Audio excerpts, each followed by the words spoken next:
జీవితంలో నిర్దిష్టమైన లక్ష్యాన్ని పెట్టుకొని కఠోర శ్రమ చేసే విజయం తథ్యమని విద్యార్థులకు సీఎం రేవంత్ రెడ్డి దిశానిర్దేశం చేశారు.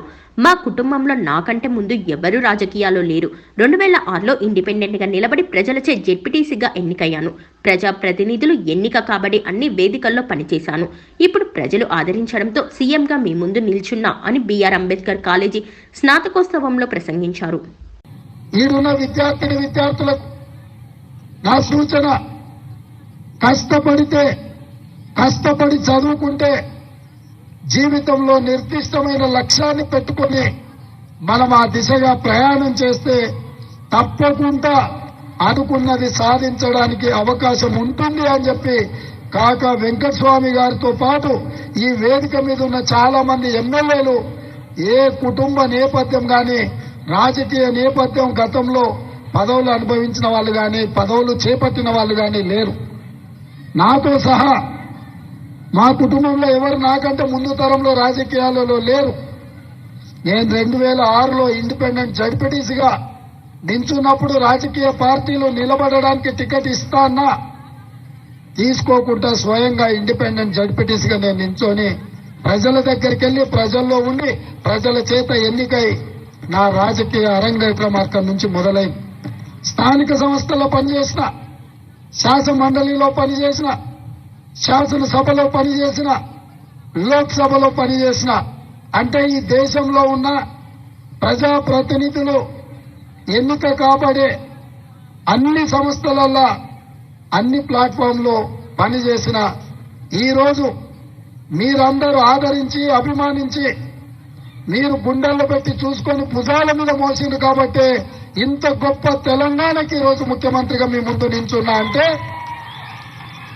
4 కోట్ల తెలంగాణ ప్రజల యొక్క ఆశీర్వాదం, 30 లక్షల మంది నిరుద్యోగ యువకుల యొక్క పోరాటమే ఈరోజు కాంగ్రెస్ పార్టీ అధికారంలోకి రావడం, నేను ముఖ్యమంత్రి కావడం అని చెప్పి నేను సవినయంగా తెలియజేస్తున్నా.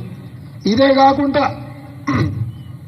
నాయకత్వం శ్రీమతి సోనియా గాంధీ గారు, శ్రీ మల్లికార్జున్ ఖర్గే గారు కష్టపడే యువకులకు అవకాశం ఇవ్వాలన్న ఆలోచనతో ఎంతో మంది అనుభవజ్ఞులు ఉద్దండులు ఉన్నా వాళ్ళందరినీ సమన్వయం చేసి ఒక యువకుడికి అవకాశం ఇవ్వడం ద్వారా తెలంగాణ పునర్నిర్మాణంలో కాంగ్రెస్ పార్టీ క్రియాశీలక పాత్ర పోషిస్తుంది, దేశానికే ఆదర్శంగా నిలబడుతుందని ఒక విశ్వాసంతో నమ్మకంతో ఈ బాధ్యతనిచ్చారు.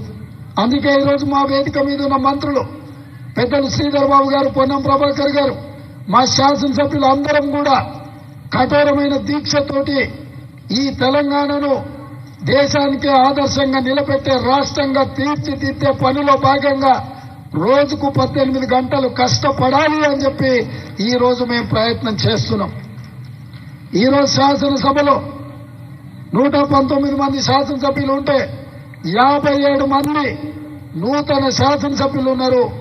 64 మంది కాంగ్రెస్ పార్టీలో గెలిస్తే 37 మంది మొదటిసారి ఎమ్మెల్యేలుగా ఎన్నికైన వాళ్ళు ఉన్నారు.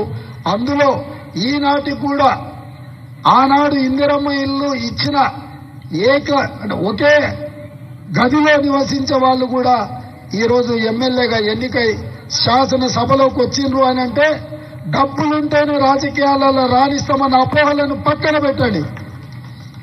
ప్రజల మధ్యలకు వెళ్ళండి, ప్రజల సమస్యలు తెలుసుకోండి, ఆ సమస్యల పరిష్కారం కోసం పనిచేయండి. తప్పకుండా డాక్టర్ కావాలన్నా, లాయర్ కావాలన్నా, ఇంజనీర్ కావాలన్నా, ఐఏఎస్ ఐపీఎస్ కావాలన్నా ఎంత కఠోరమైన దీక్షతో మనం చదువుకుంటామో, పూర్తి పరీక్షలు రాస్తామో అంతే కఠోరమైన దీక్షతోని ప్రజా జీవితంలోకి రాండి. ఎందుకంటే ఈ దేశం మనది, ఈ దేశాన్ని నిర్మించుకోవాల్సిన బాధ్యత మనది. మనం పాలకులం కాదు, మనం సేవకులం. ఈ ప్రజలకు నాణ్యమైన సేవలను అందించాల్సిన బాధ్యత మన ప్రజా ప్రతినిధుల మీద ఉన్నది. ఈ వ్యవస్థను ప్రక్షాళన చేయాలన్నా, ఈ వ్యవస్థతోని ఒక మంచి పరిపాలన అందించాలి అనంటే బడుగు బలహీన దళిత గిరిజన మైనారిటీ మహిళల యొక్క ప్రాతినిధ్యం పెరగాలి.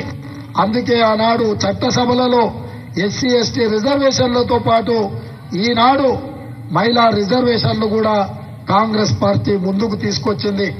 ఈ అవకాశాలన్నింటినీ ఈ రోజు ఇక్కడున్న పూర్వ విద్యార్థులతో పాటు ఉజ్వల భవిష్యత్తు కోసం ఇక్కడ వచ్చిన విద్యార్థులకు వాళ్ళ తల్లిదండ్రులకు అందరికీ డాక్టర్ బిఆర్ అంబేద్కర్ కళాశాల యాజమాన్యం తరఫున మీకందరికీ అభినందనలు తెలియజేస్తూ మీకు అన్ని విధాలుగా వివేక్ వెంకటస్వామి గారు, వినోద్ గారు, సరోజమ్మ గారు, రమ గారు, యువమిత్రుడు వంశీ మీకు అన్ని రకాలుగా అండగా నిలబడతారు.